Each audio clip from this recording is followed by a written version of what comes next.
Instant Mood Improver is recorded on Bunurong country. I pay my respects to local elders past, present and emerging and acknowledge that sovereignty was never ceded and this always was and always will be Aboriginal land. I'd also like to extend a warm welcome to any mob who may be listening today. This is Frank Turner and you are lucky enough to be listening to Instant Mood Improver.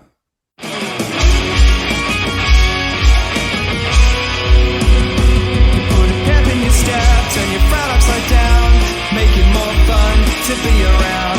Instant Mood Improver. Instant Mood Improver. Instant Mood Improver. The songs that make you feel happy again.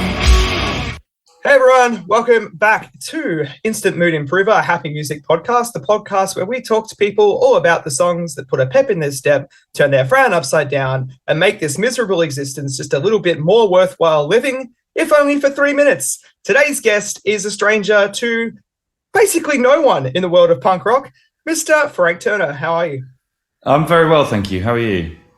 I'm doing well, just sitting here in Melbourne, Australia, thinking about how you're about to head down to these realms for a tour. Yes, I am.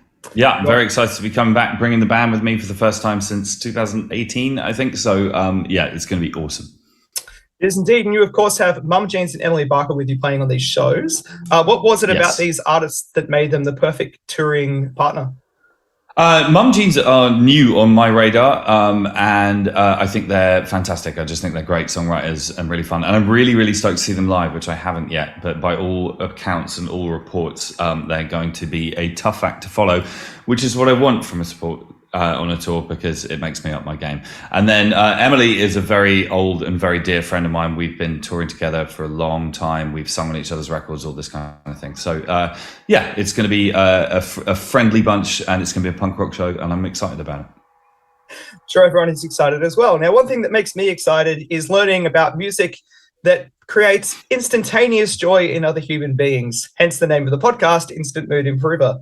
So, Frank, if I was to ask you for a song that makes you instantly joyous upon hearing it, what would that song be? I mean, just the one. I mean, there's many to choose from. One of my go-tos, if I'm having a bad day and need to pep myself up, would be I Ain't Got No, I Got Life by Nina Simone. I just think it's one of the most vibrantly joyous pieces of music I know. I mean, it's also defiant and angry in places and all that kind of thing. But like, you know, I just love Nina Simone, and I think that song has just got a pep in its step, which is unsurpassed. It does. Now, I'm curious whether the first time you heard that song, it inspired joy immediately, or if it took you a while to realize that it did have that impact on you. No, it inspired joy immediately, but I would say that my appreciation of it has deepened over time. I mean, I first started listening to Nina Simone when I was a teenager through an ex-girlfriend's record collection. It should be said. It should be noted. I think she was playing me My Baby Just Cares For Me, which is another incredibly brilliant song. And then and I think I'm right in saying that on the Greatest Hits CD that she had, I Ain't Got No, I Got Life was track 2. And I remember being blown away by the fact that she at one point in the song refers to her boobies, which was just like, right, okay, that's where we're going with this. But I don't know, it's just it's sonically, it's a joyous song, you know, the arrangement, the energy of it and all the rest of it.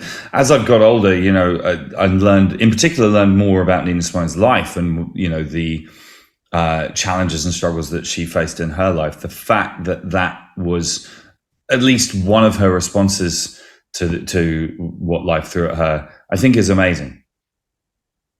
Oh, absolutely. It's incredible the way people are able to, I suppose, find such joy and such life in art and find ways out of dark situations by utilizing it as a tool. Sure. Yeah. It's an act of alchemy, really. Yeah, completely. And I mean, not every song everybody writes is joyous or whatever, but that alchemy of capturing feelings and transmitting feelings and finding something that feels both specific and universal at the same time, and all these things. These are the the holy grails of songwriting, as somebody who spends their 90% of their waking hours thinking about songwriting. I think about this quite a lot. And the annoying thing is that the best ones are the ones that you don't think about all that much, that come naturally, which is really frustrating. But yeah, I mean,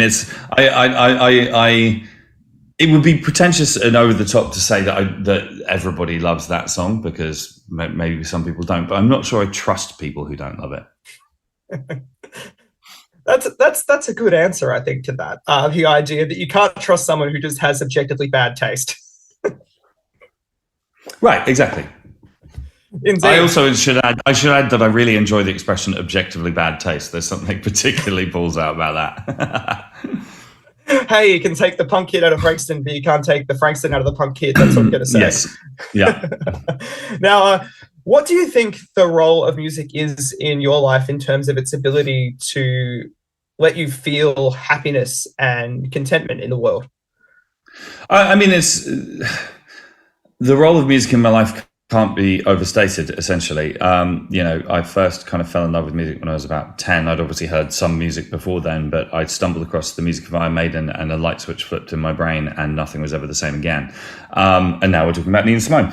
But in some ways it's so ingrained in my understanding of the world and my personality, and indeed, it's what I do for a living. And when I'm not on tour, I tend to go to shows, and I've now started producing other bands as well. So music is just completely ingrained in everything I do and in my life and my understanding of the world. And that goes to all different emotions, and I am one of those tedious people who has a selection of different choices of records for different emotional situations, and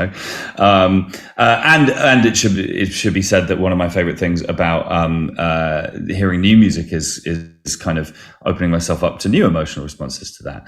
But if I'm having a bad day, there are records that I go to, and if I'm having a good day, there are records that I go to, and just broadly speaking, it's completely foundational to my existence.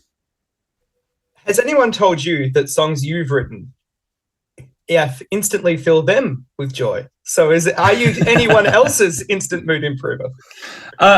Yes, but I'm going to slightly head this conversational foray off at the past, simply because I need to explain this a little bit. I work quite hard not to spend time thinking about what people say about their reactions to my songs. I don't mean that to sound callous. I'm incredibly grateful when people say nice things about the music that I've written, and it blows my mind. But I also, I don't want to disappear up my own arse, basically. Do you know what I mean? If somebody says to me, that song's super important to me, and I then spent the rest of my day walking around wearing a monocle going, yes, I'm super important, that would be a crap way of existing. And more to the point, I think I worry that it would damage my ability to write freely. When I started writing songs, I wrote them for myself in my bedroom and with no expectation that anybody else would hear them. Many, many years later, I'm at a point where that's obviously not true anymore, in the sense that if I release songs to the world, some people are going to hear it. But I try and maintain that mindset. So the answer, sorry, I've gone off on one. The answer to your question is yes. But I try not to kind of focus on that thought too much. I'm going to mess you up right now. I'm going to tell you that if I was asked this question, one of my answers would be, I still believe. Well, thank you very much. And I'm really grateful that you say that. And what a wonderful thing. he said just slightly reticently. And I got to tell you, I am a musician. I am a singer, songwriter, and in a band called Catholic Guilt over here in Australia. That's a fantastic name for a band. And it was actually reading The Road Beneath My Feet which inspired me to finally fucking do the thing. So I must say, hey, that's awesome, man. That makes my day. Thank you very much for saying that, man. So thank you. Appreciate that. My cat has joined the chat, by the way. That's amazing. We are very much a cat household. Wonderful. All right, well, I'm going to let you go back to the trusty hands of the wonderful Tiana here. I will see you in Melbourne. Crossbars, let's grab a beer and talk about Against Me. Indeed. I thank you a lot for being willing to engage in this little chat with me today. Frank, it's lovely to speak to a fellow music lover. It's absolutely my pleasure, and I agree. It's lovely to chat through. Indeed. And to anyone who's listening to this, you can never do wrong if you listen to Nina Simone. So go out there and listen to Nina Simone. That brings to an end this quick fixed episode of Instant Mood Improver with Frank Turner. If you enjoyed our discussion, I'd appreciate it if you left a positive review or gave me a follow on Spotify, YouTube, Facebook, and Instagram. A massive shout out to Frank for appearing on the pod today. Since our discussion, Frank has announced his 10th studio album, Undefeated, which will be out on April 3rd. I'll leave you now with not one, not two, but 3 songs. Frank Turner's choice of Instant Mood Improver, Ain't Got No, I Got Life by Nina Simone. A song by Frank that instantly improves my mood, Photosynthesis,